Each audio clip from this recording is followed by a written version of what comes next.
রাজনীতি অবশ্যই ছিল, আছে অ্যান্ড থাকবে, এটা দূর করা যাবে না, এখনো চলতেছে। কিন্তু অবশ্যই আমি হলের রাজনীতি সাপোর্ট করবো না, কারণ এখানে আমরা জাস্ট পড়াশোনা করতে ক্যাম্পাসে আসি, বাট হলে কিন্তু মানুষ থাকে, এটা কিন্তু ওদের বাসা, এখন সেকেন্ড হোম। তো ওইখানে যারা মানে অ্যাপলিটিক্যাল পার্সন, ওদের কিন্তু অনেক সাফার করা লাগে, খাওয়ার সময় খাইতে পারে না, ঘুমানোর সময় ঘুমাতে পারে না, এখন এখানে ডাকে তখন এখানে ডাকে, গেস্ট রুমের কথা আমরা সবাই জানি। তো যেখানে আমার এটা 4 বছরের জন্য আমার বাসা, যে রুমটা, যে বিছানাটা, সেখানে থাকার জন্য যখন আমার এত কষ্ট, এত পলিটিক্যাল ঝামেলা সহ্য করতে হইতেছে, সেখানে আমি মনে করি না রাজনীতি কোনো দরকার আছে। ওয়ালটন এখন দেশের সীমানা পেরিয়ে পৌঁছে গিয়েছে 50টিরও বেশি দেশে। ওয়ালটন, ঘরে ঘরে বিশ্বজুড়ে। ক্যাম্পাসে অবশ্যই রাজনীতি থাকবে, এটা আমি অস্বীকার করতেছি না, কিন্তু থাকার যে জায়গাটা, ওইটা অ্যাপলিটিক্যাল বা রাজনীতি মুক্ত থাকলেই আমি মনে করি বেশি ভালো। সিন্স এখানে আমি থাকতেছি, জাস্ট আমার পড়াশোনাটা না, আমার থাকা, খাওয়া, ঘুম, সম্পূর্ণ ওইখানে অ্যাসাইনমেন্ট, পড়াশোনা সবকিছু আমার এখন ওইখানে করে আছে, সিন্স যারা ঢাকার বাইরে।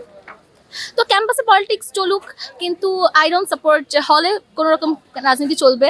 অ্যান্ড গুপ্ত রাজনীতি অবশ্যই ছিল, আছে অ্যান্ড থাকবে, এটা দূর করা যাবে না, এখনো চলতেছে। যেখানে সরকার, দলীয় সরকার নাই, সিন্স অনেক ধরনের দলই অনেক করে আর কি পরিবর্তন আসতে আসলে সময় লাগে, একটা এক্সট্রিমিস্ট পর্যায়ে যার জন্য কিন্তু অ্যাটলিস্ট 15 বছর সময় লাগছে, এটা আমরা সবাই বলতেছি। কিন্তু ওই পর্যায়টা আসার আগেও কিন্তু অনেক হিস্টোরিক্যাল কনটেক্সট আছে। তো এই 15টা বছর যে এত এক্সট্রিমিস্ট একটা পর্যায়ে গেল, এখন সেটা তো আর 1 বছরে ফিক্স হবে না, এর জন্য তো আর টাইম প্রয়োজন। আমি অনেস্টলি বলতে খুব চেঞ্জেস দেখি নাই এখনো, কিন্তু we are praying for and trying for the positive changes, to bring positive changes. তো এখনো we are working for it, but এখনো কিন্তু ওরকম কোনো চোখে পড়ার মতো চেঞ্জেস আসে নাই। আমি যেটা বলবো, আমি কোনো চোখে পড়ার মতো চেঞ্জেস দেখতেছি না। আগে যেটা অনেক মানে ক্ষমতা প্রকাশ করা যেত, এখন এটা সুপ্ত আকারে আছে, যে কোনো টাইম, মানে যে কোনো টাইম এটা বার্স্ট হয়ে যাবে। Already on the way, burst হওয়ার অন দ্য ওয়েতে আছে। জাস্ট একটা নির্বাচনের দূরত্ব দেখা যাবে, যেটা সুপ্ত আকারে এখন আছে।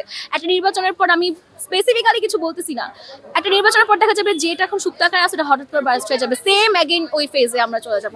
আমি এটা আশঙ্কা করতেছি।